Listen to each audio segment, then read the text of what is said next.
रुक जाओ, बस कुछ देर के लिए इस भागती हुई दुनिया से स्वयं को अलग कर लो। किसी को बुलाने की कोशिश मत करो, किसी से बात करने की कोशिश मत करो, किसी उत्तर की तलाश मत करो, केवल रुक जाओ। क्योंकि जीवन के सबसे बड़े रहस्य तब नहीं खुलते जब तुम उन्हें खोज रहे होते हो, वे तब खुलते हैं जब खोजने वाला शांत हो जाता है। जिस पल तुम्हारी बेचैनी रुकती है, उसी पल अस्तित्व तुम्हारे द्वार पर दस्तक देना शुरू कर देता है। तुमने शायद पूरी जिंदगी यही सीखा है कि कुछ पाना है तो दौड़ना होगा, कुछ जानना है तो संघर्ष करना होगा, कहीं पहुंचना है तो दूसरों से आगे निकलना होगा। लेकिन भीतर की यात्रा का नियम बिल्कुल उल्टा है। यहां जितना दौड़ोगे उतना भटकोगे, यहां जितना पकड़ोगे उतना खोओगे, यहां जितना चाहोगे उतना दूर चले जाओगे। और जिस दिन बिना किसी चाह के बैठ जाओगे, उसी दिन वह सब मिलने लगेगा जिसे पाने के लिए तुमने वर्षों तक प्रयास किया था। मनुष्य का सबसे बड़ा भय अकेले होने का नहीं है, मनुष्य का सबसे बड़ा भय स्वयं से मिलने का है। इसलिए वह भीड़ बनाता है, संबंध बनाता है, शोर बनाता है, व्यस्तताएं बनाता है, योजनाएं बनाता है। वह अपने चारों ओर इतनी आवाजें खड़ी कर लेता है कि भीतर की आवाज सुनाई ही न दे। क्योंकि भीतर जो बैठा है उससे सामना करने का साहस बहुत कम लोगों में होता है। जब तुम सचमुच अकेले बैठते हो तब पहली बार तुम्हें पता चलता है कि तुम्हारे भीतर कितना कोलाहल है। विचारों की भीड़, स्मृतियों की धूल, इच्छाओं का धुआं, अधूरी आकांक्षाओं की चीखें सब एक साथ दिखाई देने लगती हैं। पहले वे थीं भी, लेकिन तुम उन्हें देख नहीं पा रहे थे क्योंकि तुम बाहर देखने में व्यस्त थे। एकांत का पहला उपहार यही है कि वह तुम्हें तुम्हारा वास्तविक चेहरा दिखा देता है। और जब पहली बार यह चेहरा दिखाई देता है तब बहुत लोग डर जाते हैं। उन्हें लगता है कि भीतर तो अंधकार है, बेचैनी है, भ्रम है। लेकिन यही वह क्षण है जहां से वास्तविक यात्रा शुरू होती है। क्योंकि जो दिखाई दे गया उससे मुक्त हुआ जा सकता है, जो अनदेखा रह गया वही बंधन बन जाता है। इसलिए जब भीतर शोर दिखाई दे तो घबराना मत, उसे मिटाने की कोशिश मत करना, उससे लड़ना मत, केवल उसे देखना।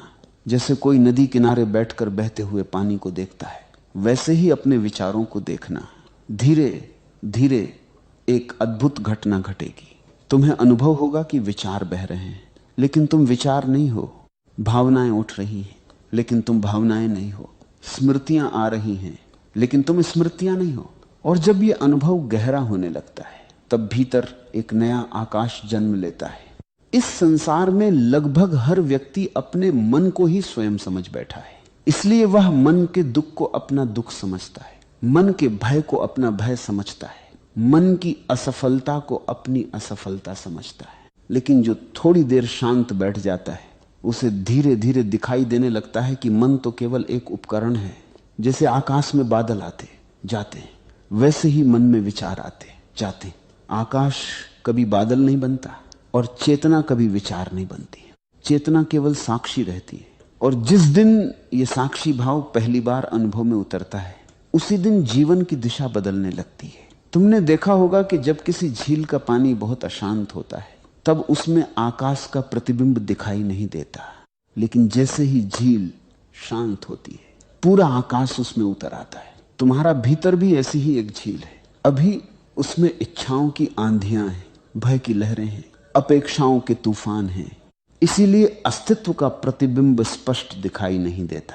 लेकिन जैसे जैसे तुम बैठते हो, देखते हो, स्वीकारते हो, वैसे वैसे भीतर की झील शांत होने लगती है। और एक दिन ऐसा आता है जब बिना किसी प्रयास के, बिना किसी साधना के, बिना किसी अहंकारपूर्ण संघर्ष के पूरा अस्तित्व तुम्हारे भीतर प्रतिबिंबित होने लगता है। जीवन को समझने की सबसे बड़ी बाधा यह है कि हम हमेशा भविष्य में खड़े होकर वर्तमान को देखते हैं। हम सोचते हैं कल कुछ मिलेगा, कल कुछ बदल जाएगा, कल कोई चमत्कार होगा। लेकिन जीवन कभी कल में घटित नहीं होता। जीवन हमेशा इसी क्षण में घटित होता है। यह क्षण ही एकमात्र द्वार है। और जो इस द्वार को छोड़कर कहीं और खोजता है वह भटक जाता है। इसीलिए जब तुम अकेले बैठो तो किसी विशेष अनुभव की प्रतीक्षा मत करना। कोई प्रकाश दिखाई दे, कोई ऊर्जा महसूस हो, कोई रहस्य प्रकट हो, ऐसी अपेक्षा मत रखना। केवल वर्तमान में रहना, केवल सांसों को आते जाते देखना, केवल अस्तित्व की उपस्थिति को महसूस करना। क्योंकि सत्य हमेशा साधारण रूप में आता है। मन चमत्कार चाहता है, लेकिन चेतना सादगी में खिलती है। धीरे धीरे तुम्हें अनुभव होगा कि जिस अकेलेपन से तुम भागते थे वही तुम्हारा मित्र बन रहा है, वही तुम्हें ऊर्जा दे रहा है, वही तुम्हें भीतर से भर रहा है। क्योंकि वास्तविक एकांत खाली नहीं करता, वह भर देता है, वह छीनता नहीं, लौटाता है। वह तुम्हें संसार से दूर नहीं ले जाता, बल्कि पहली बार तुम्हें स्वयं के निकट ले आता है। और जो स्वयं के निकट आ गया वो पूरे अस्तित्व के निकट आ गया। जब भीतर मौन का पहला फूल खिलता है तब जीवन बदलने लगता है। परिस्थितियां वही रहती हैं, लोग वही रहते, संसार वही रहता है, लेकिन देखने वाला बदल जाता है। और जब देखने वाला बदल जाता है तब पूरी दुनिया बदलती हुई प्रतीत होती है। पहले जो समस्याएं पहाड़ जैसी लगती थी वे अब बादलों जैसी लगने लगती हैं। पहले जो भय असहनीय लगते थे वे अब केवल गुजरते हुए विचार दिखाई देते हैं। पहले जो भविष्य अंधकारमय लगता था उसमें अब एक गहरा भरोसा जन्म लेने लगता है, क्योंकि धीरे धीरे ये अनुभव होने लगता है कि जीवन को चलाने वाली कोई अदृश्य बुद्धि है, कोई गहरी व्यवस्था है, कोई मौन संगीत है जो सब कुछ संभाले हुए है। और तब पहली बार समझ में आता है कि रास्ते खोजने नहीं पड़ते, रास्ते प्रकट होते हैं जब मन शांत होता है, जब भीतर स्पष्टता होती है, जब चेतना जागती है। तब वही कदम उठते हैं जो उठने चाहिए, वही द्वार खुलते हैं जो खुलने चाहिए, वही लोग मिलते हैं जो मिलने चाहिए, वही अवसर आते हैं जो आने चाहिए। जीवन तब संघर्ष नहीं रहता, एक प्रवाह बन जाता है। और इस प्रवाह में व्यक्ति नहीं चलता, अस्तित्व उसे चलाता है।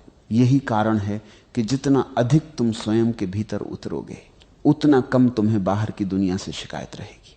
क्योंकि शिकायत वहीं जन्म लेती है जहां अज्ञान होता है। जहां जागरूकता आती है वहां स्वीकार आता है, और स्वीकार के साथ एक ऐसी शांति आती है जिसे शब्दों में व्यक्त नहीं किया जा सकता। वह शांति किसी उपलब्धि से नहीं आती, किसी सम्मान से नहीं आती, किसी संबंध से नहीं आती। वह शांति केवल स्वयं को जानने से आती है। और स्वयं को जानने का पहला कदम है कुछ देर के लिए चुपचाप बैठ जाना, बिना किसी उद्देश्य के, बिना किसी मांग के, बिना किसी शर्त के। क्योंकि जिस दिन तुम सचमुच अकेले बैठना सीख जाओगे उसी दिन तुम्हें पता चलेगा कि तुम कभी अकेले थे ही नहीं। पूरा अस्तित्व तुम्हारे साथ था। हवा की हर सरसराहट, आकाश का हर विस्तार, पक्षियों का हर गीत, पेड़ों की हर हरियाली, तारों की हर चमक, सब तुम्हारे साथ संवाद कर रहे थे। केवल तुम्हारा मन इतना शोर कर रहा था कि तुम सुन नहीं पा रहे थे। और जब मन का शोर शांत हो जाता है तब जीवन का संगीत सुनाई देने लगता है। तब कोई रास्ता खोजने की आवश्यकता नहीं रहती, तब ब्रह्मांड स्वयं रास्ता खोलना शुरू कर देता है। जब भीतर की भागदौड़ थोड़ी शांत होने लगती है तब एक बहुत सूक्ष्म परिवर्तन घटित होता है। पहले तक तुम्हारा ध्यान हर समय बाहर की ओर बहता था। तुम लोगों को देख रहे थे, परिस्थितियों को देख रहे थे, भविष्य को देख रहे थे, सफलताओं और असफलताओं को देख रहे थे। लेकिन अब पहली बार देखने की दिशा बदलने लगती है। अब दृष्टि बाहर से लौटकर भीतर की ओर मुड़ती, और यही वह क्षण है जहां से चेतना का वास्तविक जन्म शुरू होता है। संसार में जन्म लेना आसान है, लेकिन स्वयं में जन्म लेना दुर्लभ है। अधिकांश लोग पूरी जिंदगी जी लेते हैं, लेकिन स्वयं में कभी जन्म नहीं लेते। वे दूसरों की धारणाओं में जीते हैं, दूसरों की अपेक्षाओं में जीते हैं, दूसरों द्वारा बनाए गए रास्तों पर चलते हैं। उनका जीवन उनका अपना नहीं होता, वह केवल प्रतिक्रियाओं का एक संग्रह होता है। लेकिन जो व्यक्ति एकांत में बैठना सीख जाता है वह धीरे धीरे अपनी मौलिकता को पहचानने लगता है। उसे पहली बार अनुभव होता है कि उसके भीतर एक ऐसा केंद्र है जो किसी भी परिस्थिति से प्रभावित नहीं होता, जो किसी भी तूफान में नहीं डगमगाता, जो समय के साथ बूढ़ा नहीं होता, जो जन्म और मृत्यु के बीच की यात्रा से भी परे है। मन हमेशा तुम्हें जल्दी में रखता है। मन कहता है अभी कुछ करना है, अभी कहीं पहुंचना है, अभी कुछ हासिल करना है। मन कभी संतुष्ट नहीं होता। उसे यदि पूरा संसार भी मिल जाए तो वह किसी दूसरे संसार का सपना देखने लगेगा, क्योंकि मन का स्वभाव ही असंतोष है। वह एक ऐसी आग है जो ईंधन से बुझती नहीं बल्कि और अधिक भड़कती जाती। इसलिए जिसने मन की बात मानकर जीवन जिया वह अंततः थकान ही पाएगा। उसकी उपलब्धियां बढ़ सकती हैं लेकिन उसकी शांति नहीं बढ़ेगी। उसके पास साधन बढ़ सकते हैं, लेकिन संतोष नहीं बढ़ेगा। और यही कारण है कि संसार में इतने लोग सब कुछ होते हुए भी भीतर से खाली महसूस करते हैं। उन्होंने बहुत कुछ इकट्ठा किया, लेकिन स्वयं को खो दिया। उन्होंने बाहरी महल बनाए, लेकिन भीतर का घर उजाड़ दिया। एकांत तुम्हें इसी विस्मृति से वापस बुलाता है। वह कहता है, कुछ देर के लिए रुक जाओ और देखो कि तुम किस दिशा में जा रहे हो। क्या वास्तव में वही खोज रहे हो जिसकी तुम्हें आवश्यकता है, या केवल भीड़ का अनुसरण कर रहे हो? जब तुम स्वयं को देखने लगते हो, तब तुम्हें एक और आश्चर्यजनक बात दिखाई देती है। तुम पाते हो कि तुम्हारे अधिकांश भय वास्तविक नहीं है, वे केवल कल्पनाएं हैं। मन भविष्य की कहानियां बनाता है और फिर उन्हीं कहानियों से डरने लगता है जो अभी हुआ भी नहीं। उससे भय पैदा हो जाता है जो शायद कभी होगा भी नहीं।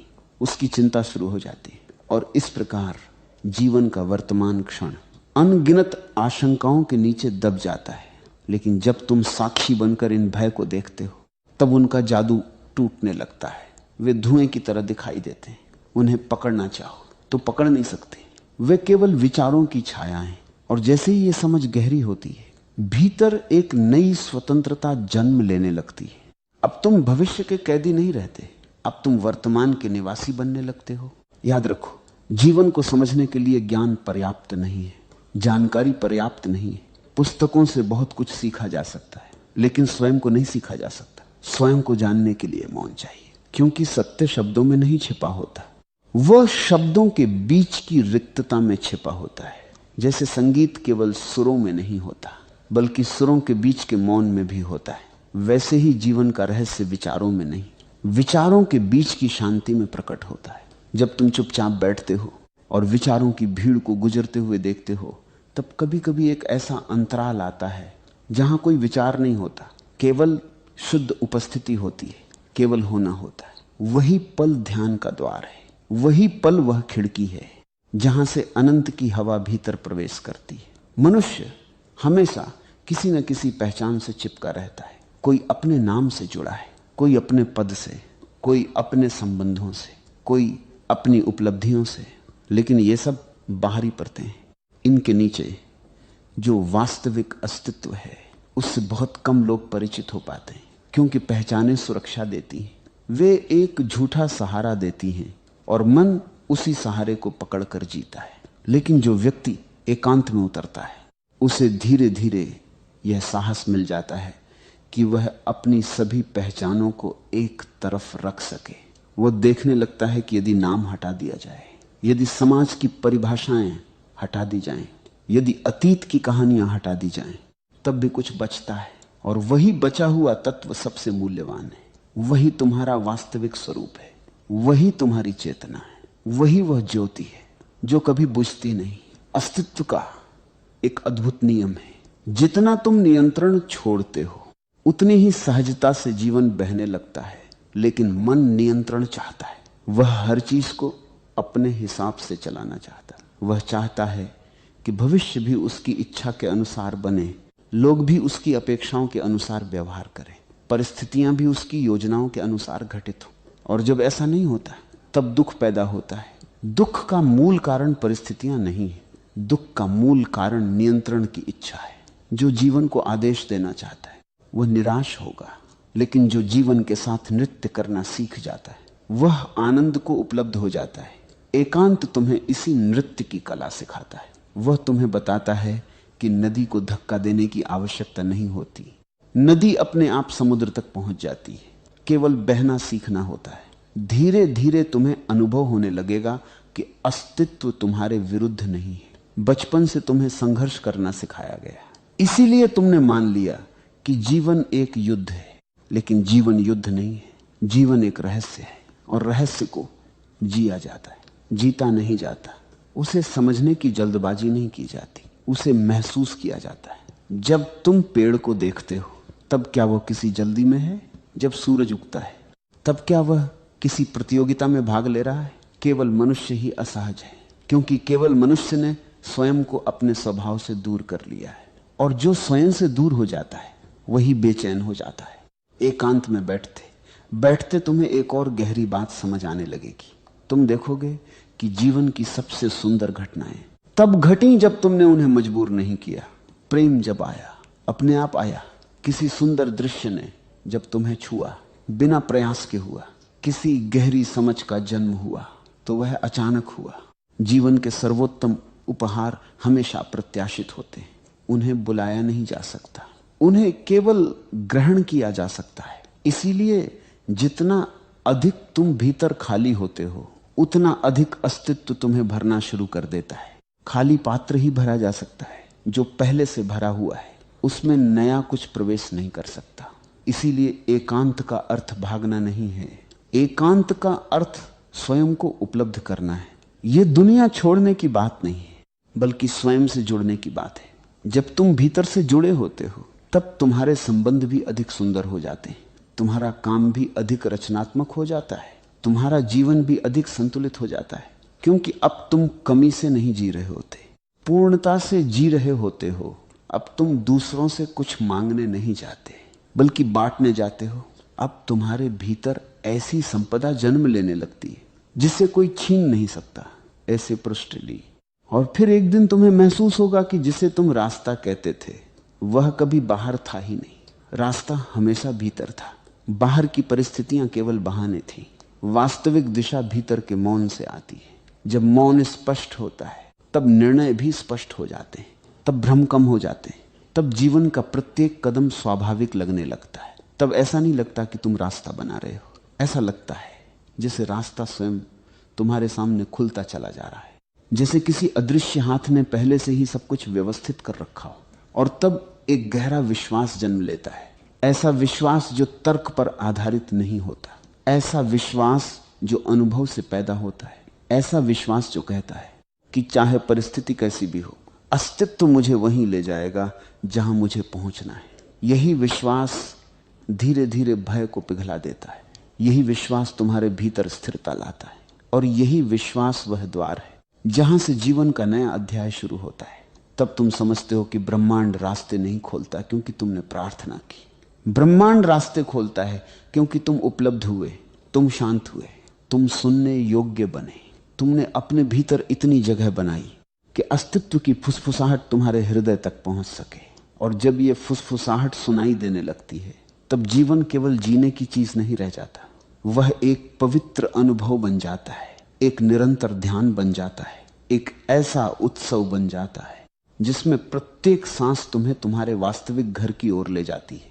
धीरे धीरे जब भीतर का मौन गहरा होने लगता है तब व्यक्ति एक ऐसे प्रदेश में प्रवेश करता है जहां शब्दों की पहुंच कम होने लगती है। वहां विचार अभी भी आते हैं, लेकिन उनका प्रभाव पहले जैसा नहीं रहता। वे आकाश में गुजरते बादलों की तरह दिखाई देने लगते। पहले जिन विचारों के साथ तुम बह जाते थे, अब उन्हें केवल आते जाते हुए देखते हो।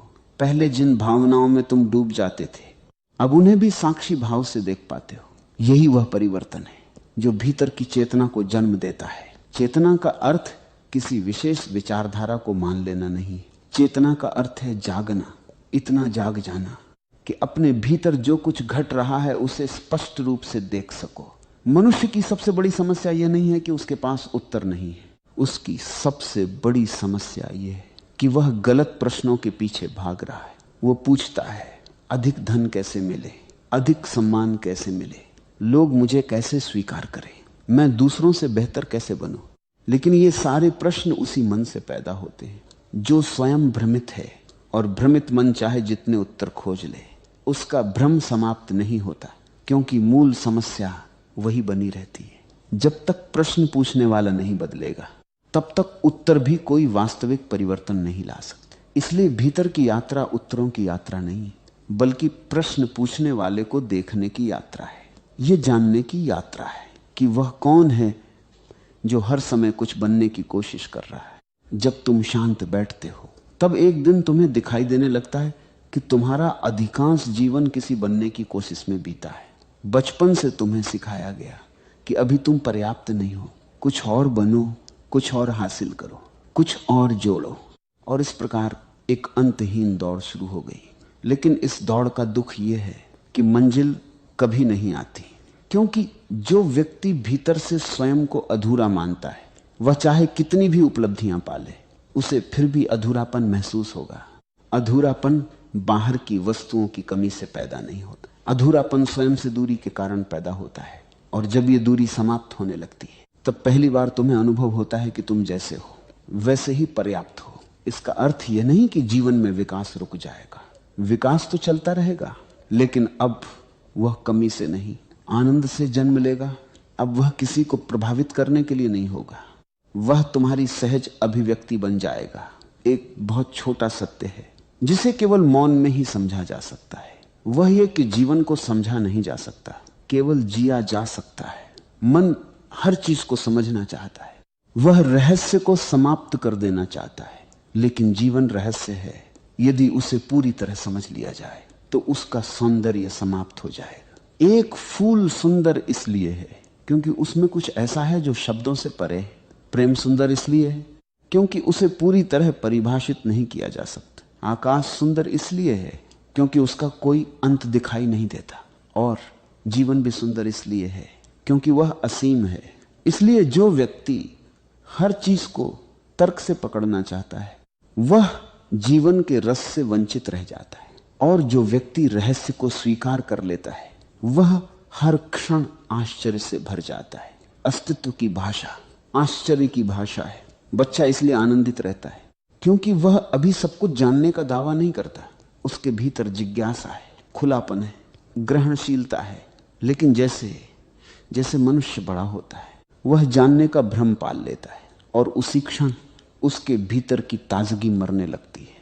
एकांत तुम्हें फिर से उसी ताजगी में लौटा लाता है। वह तुम्हें फिर से देखने की कला सिखाता है। वह तुम्हें सिखाता है कि पेड़ को ऐसे देखो जैसे पहली बार देखा हो, आकाश को ऐसे देखो जैसे पहले कभी न देखा हो, स्वयं को ऐसे देखो जैसे अभी अभी अस्तित्व ने तुम्हें जन्म दिया हो। और जब ये दृष्टि लौट आती है तब जीवन साधारण नहीं रहता। वही चीजें जो पहले सामान्य लगती थी अब चमत्कार जैसी प्रतीत होने लगती। धीरे धीरे तुम्हारे भीतर तुलना समाप्त होने लगती। तुलना मन की सबसे बड़ी बीमारियों में से एक है। मन हमेशा देखता है कि किसी के पास क्या है, कोई कितना आगे है, कौन अधिक सफल है, कौन अधिक प्रसिद्ध है। और इस तुलना के कारण वह कभी विश्राम नहीं कर पाता। लेकिन चेतना तुलना नहीं करती, चेतना केवल देखती है। एक गुलाब कमल से तुलना नहीं करता, एक नदी पर्वत से तुलना नहीं करती, एक तारा दूसरे तारे से तुलना नहीं करता। पूरा अस्तित्व अपनी अपनी जगह पूर्ण है। और जब यह समझ भीतर उतरती है तब तुम भी स्वयं को स्वीकार करना शुरू कर देते हो। तब तुम्हें किसी और जैसा बनने की आवश्यकता महसूस नहीं होती।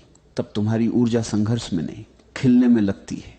तुम्हारे भीतर जो वास्तविक खजाना छिपा है वह तभी प्रकट होता है जब तुम अपने सारे नकली सहारों को छोड़ने लगते हो।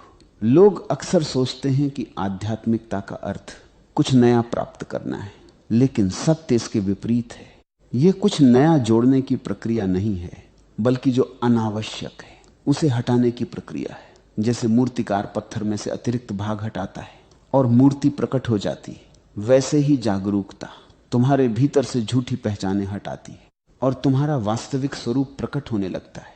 तुम्हें कुछ बनना नहीं है, तुम्हें केवल वह हटाना है जो तुम नहीं हो। और जब यह हटना शुरू होता है तब कभी कभी भीतर खालीपन महसूस होता है। पुराने सहारे टूट रहे होते हैं, पुरानी धारणाएं गिर रही होती, पुरानी पहचानें बिखर रही होती। उस समय धैर्य की आवश्यकता होती है, क्योंकि यही वह चरण है जहां बहुत लोग वापस लौट जाते हैं।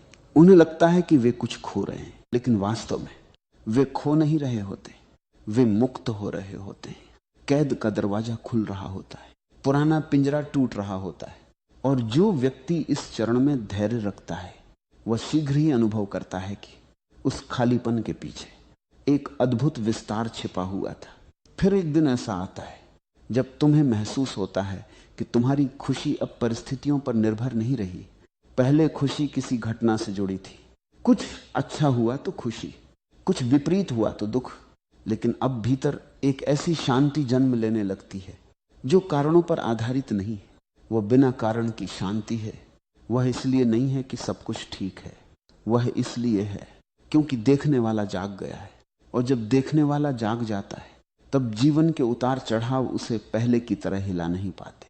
यही वह अवस्था है जहां विश्वास जन्म लेता है, लेकिन यह विश्वास किसी सिद्धांत पर आधारित नहीं होता। ये किसी किताब से नहीं आता, ये अनुभव से आता है। धीरे धीरे तुम्हें दिखाई देता है कि जीवन ने हमेशा तुम्हें वहीं पहुंचाया जहां तुम्हें होना था। जिन घटनाओं को तुमने दुर्भाग्य समझा था, उनमें भी कोई गहरा उपहार छिपा था। जिन लोगों के जाने पर तुम टूट गए थे, उन्होंने भी तुम्हें कुछ सिखाया था।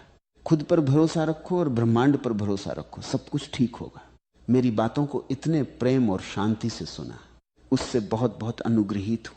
और अंत में सबके भीतर बैठे परमात्मा को प्रणाम करता हूं। मेरे प्रणाम स्वीकार करें।